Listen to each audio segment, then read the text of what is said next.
सुप्रभात मंडळी, श्री स्वामी समर्थ, जय शिवराय. आजच्या ब्लॉगची सुरुवात होत आहे घरी फाटलेल्या दुधापासून बनवलेल्या पनीरची भाजी. तर सकाळची छानपैकी सुंदर घरगुती पनीरची भाजी झालेली होती आणि त्याच्यानंतर माझ्या बाबूला थोडासा एक अंड्याचा पोळा काढून देत होती आणि मम्मीने छानपैकी शिराळ्याची भाजी केली होती. चण्याची डाळ टाकून, जे आपल्याला सर्वांनाच माहिती आहे, चण्याची डाळ टाकून शिराळ्याची भाजी उत्तम, खूप सुंदर लागते. ही थोडीशी ग्रेव्हीच करतो आम्ही, म्हणजे भातावरती दुसरं काही करायला नको म्हणून. त्यानंतर हे बाबूला तर मी काढून देत होती आणि हे मम्मीने केलं होतं ना, ते शिराळीची जी कडा निघतात, शिराळ्याची जी साल आहे त्याची मम्मीने ही चटणी केली होती. शेंगदाणे, लसूण, मिरची, थोडीशी कोथिंबीर घालून खूप छान लागते आणि ॲक्च्युली ही खूप पौष्टिक आहे आणि खूप सुंदर लागते खायला सुद्धा. तुम्हाला वाटणार नाही आपण शिराळ्याच्या शिरा खातोय म्हणून.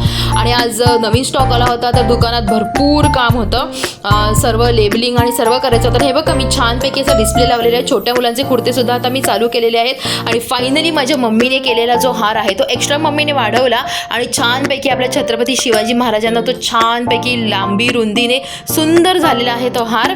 आणि आता घरी गेल्यानंतर मम्मीने एक मस्तपैकी सरप्राईज दिलं. ते म्हणजे मम्मी करत होती पेरूची बर्फी.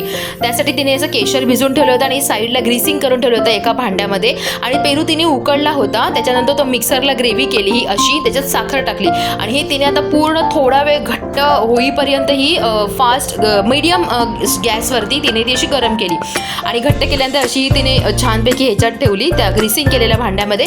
आणि त्याच्यानंतर आम्ही ही 1 तास फक्त फ्रीजमध्ये ठेवली. खूप सुंदर आंबट तिखट गोड अशी छान चव झाली होती ह्याची. आणि हे बघा, हे आता गणपती बाप्पा घरी येणार आहे, त्यांची शॉपिंग मी करत आहे. खूप शॉपिंग केली आहे पण तुम्हाला व्हिडिओ नाही दाखवले, खूप गर्दी होती. तर हे असे त्यांच्या धोतरसाठी मी ते लेस, टिकल्या आणि भिगबाळी घेतलेली आहे माझ्या गणपती बाप्पासाठी. आणि आज एक छोटीशी चिवताई भेटायला आली होती. कदाचित तिला कळालं व्हिडिओ काढते, ती पळून गेली.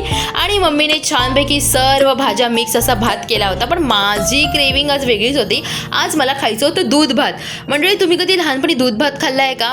मी आणि माझ्या बहिणीने खूप वेळा खाल्ला आहे, कारण मम्मी कामावरून लेट यायची आणि आम्हाला भूक लागलेली असायची. मम्मी आल्यानंतरच जेवण करणार ना, मग तोपर्यंत काय करायचं, मग असं दूध भात, दुधामध्ये थोडंसं मीठ टाकून आम्ही असं भात खाल्लेलं आहे. अख्खं लहानपण आमचं याच्यावरती गेलेलं आहे मंडळी. खूप साऱ्या लहानपणीच्या गोष्टी याच्यावरती आठवणी आहेत ह्या दूध भातामध्ये.